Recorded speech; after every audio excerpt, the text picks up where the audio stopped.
ఆధ్యాత్మికత పేరు మీద శాకాహారం మొదలెట్టానికి వచ్చిన కొత్త ఫ్యాషన్ దయచేసి మానేయండి. ఎవరు తినేది వారు తినండి.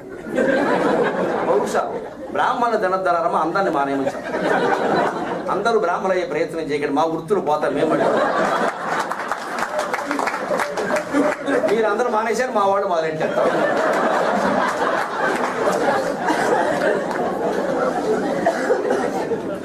కమ్మవారు, రెడ్లు, కాపులు, ఇతర కులాల వారందరికీ మాంసాహారం నిషేధం చేయలేదు. రోజు తినమని అర్థం కాదు. అక్కడ నిషేధం ఎందుకు చేయలేదు అంటే హిందూ ధర్మం కోసం అవసరమైతే కర్రెచ్చుకు రావాలమ్మా. పౌరుషం ఇవాళ చాలా అవసరం. అది మానేసేసి మనమే ప్రకృతి వైద్యం అండి. పొద్దున్నే 2 దొండకాయలండి, మధ్యాహ్నం 2 బీరకాయలండి. పొయ్యి మీద పెట్టమండి, పొయ్యమండి. జంతువుల్లో అలా తింటామండి. ఉండగానే పోసుకుంటాం. దెబ్బైపోతుంది దేశం.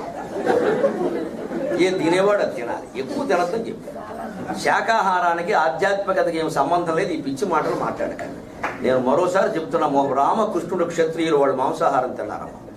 దేవతలు రామకృష్ణుడు క్షత్రియులు హాయిగా తిన్నారు. ఏం లోపం అని రామాయణంలో స్పష్టంగా. అందుకే సిగ్గుపడాల్సిన పని లేదు. దేవుడు మాంసం తినడం, రాముడు దేవుడు ఎప్పుడు అయ్యాడు? రామాయణ కథ జరిగింది. నేను మనిషిని బుర్రలో ఆయన చెబుతున్నాడు. నువ్వనే తగురికి ఇక్కడ ఆయన క్షత్రియ పుత్రుడు తినకుండా ఏం చేస్తాడు? అది తప్పు కదే. వశిష్ఠుడు తినలేదు, సంతోషించు. రాముడు తినాలి, వశిష్ఠుడు తినకూడదు. అది నీ వృత్తిని బట్టి. బ్రాహ్మణం కూడా వాడు వేదం చదువుతారు. ఆ ఉచ్చారణ, ఆ పరిస్థితి, ఆ పవిత్రత ఉండకపోతే పాడైపోతుంది అక్కడ.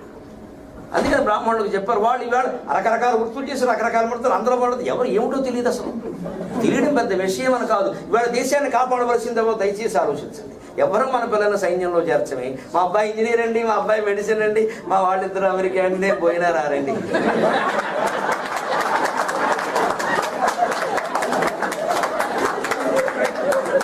చాలా గొప్పగా చెప్పుకుంటున్నామే, అందుకోసం ఇక్కడికి వచ్చేమే. దేశానికి ఆపద వస్తే మనం రావద్దా? ఏమైపోవాలండి? ఆ సిక్కులు పాపం అమాయకులు, వాళ్ళు సైన్యంలో ఎక్కువ చేరతారు. వాళ్ళేనండి ఎంతసేపు సిక్కైపోయేది. మనం పట్టించుకోవాలి దేశాన్ని. మనకు అక్కర్లేదా? మన పిల్లలందరూ డబ్బు సంపాదించే వృత్తుల్లో ఏమాత్రం ప్రమాదం ఉండొద్దు మన పిల్లలకి.